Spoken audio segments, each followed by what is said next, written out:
Kuasa hukum Arsin, Yunihar, menanggapi pernyataan Menteri Kelautan dan Perikanan, KKP, yang dinilainya tidak tepat terkait kesiapan kliennya untuk membayar denda 48 miliar rupiah.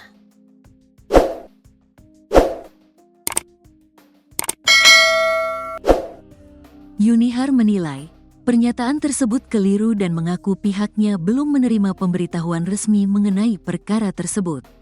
Tanggapan kami bahwa pernyataan Menteri KKP itu ngaco. Sekalipun demikian, kami hargai sebagai bagian dari tupoksi beliau, ujar Yunihar kepada Kompas.com, Sabtu, tanggal 1 Maret tahun 2025.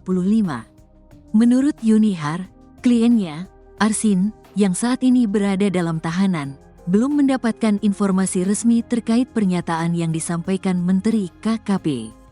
Pihaknya justru mengetahui perkembangan tersebut dari pemberitaan di media. Hingga hari ini, klien kami belum tahu dan belum menerima pemberitahuan resminya. Kami tahunya dari berita, kata Yunihar.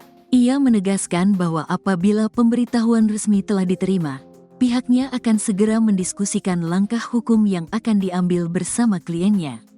Jika pemberitahuan resminya sudah kami terima, akan kami sampaikan dan diskusikan dengan klien, mengingat klien saat ini di dalam tahanan, tutur Yunihar. Sebelumnya, Menteri Kelautan dan Perikanan, Kepulauan, Sakti Wahyu Trenggono mengungkap Kepala Desa, Kades, Kohot, Arsin, dan anak buahnya yang berinisial T terbukti sebagai pembuat pagar laut sepanjang 30,16 km di perairan Kabupaten Tangerang, Banten.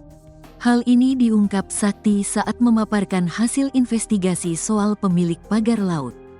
Berdasarkan hasil pemeriksaan dan bukti-bukti yang ada, maka telah ditetapkan 2 orang sebagai penanggung jawab pembangunan pagar laut, yaitu Saudara A selaku Kepala Desa dan Saudara T selaku perangkat desa, kata Sakti, dalam rapat Komisi 4 DPR RI, Kompleks Parlemen, Jakarta, Kamis, tanggal 27 Februari tahun 2025.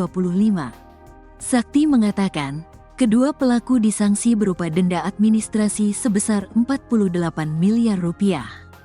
Menurut dia, Arsin dan T juga sudah menyatakan kesediaan untuk membayar denda tersebut. Dan saat ini sudah dikenakan denda sebesar 48 miliar rupiah sesuai dengan luasan dan ukuran. Lalu kemudian juga ada pernyataan, ujar dia.